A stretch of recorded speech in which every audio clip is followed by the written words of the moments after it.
The lake itself is fabulous. People see it. It's called the Queen of the Lakes. You can't help but love it because of how beautiful it is. But it's the overall setting that's important. And so for us to be able to have impact there is critical.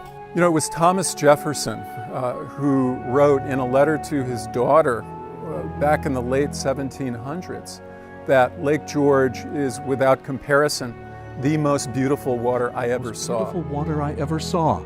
Formed by a contour of mountains into a basin 35 miles long and from 2 to 4 miles broad, finely interspersed with islands, its water limpid as crystal. Lake George is one of the most pristine water bodies in New York State, in the United States, and around the world. It's an ideal laboratory to do Smarter Planet research. IBM is very excited to be working with Rensselaer Polytechnic Institute and the Fund for Lake George to do very advanced research on the ecosystem in and around Lake George. We're really out to create a model that shows others the way, that is inspirational, that lives up to Thomas Jefferson's timeless observation. I'm incredibly thrilled about the Jefferson project. This really will give us, we hope, a global model to how to study and sustain ecosystem functioning and protection.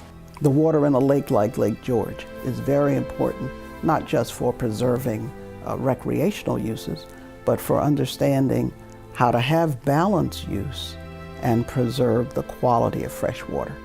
And water resources and water security, if you look around the world, is a real critical issue. We're talking about a new generation of scientific inquiry that is dedicated to strategic science. So this is science with a purpose, not just science for science sake, but science to realize solutions to the mounting problems, the real threats that are facing Lake George.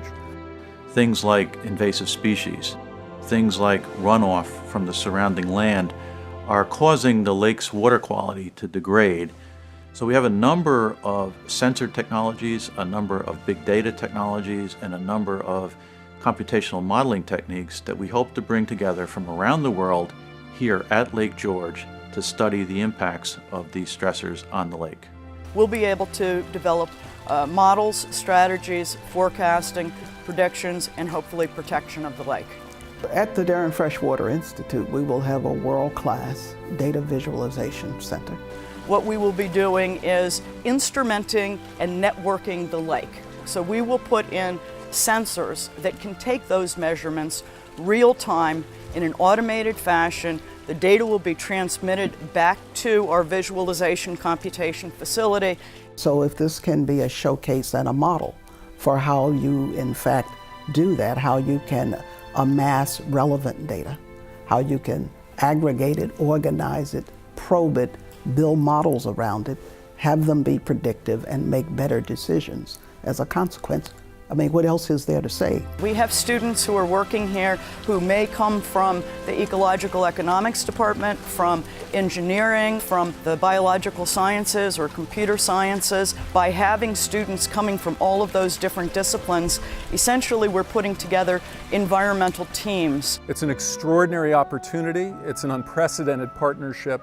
And I think the promise is like nothing I've ever been involved with before.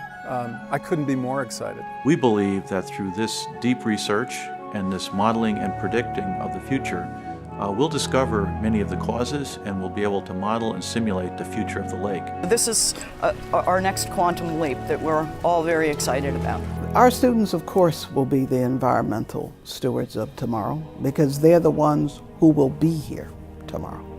And if we educate them in the right way, then they will not only have the orientation to be the environmental stewards of tomorrow, they'll have the tools and the approaches to, in fact, do that.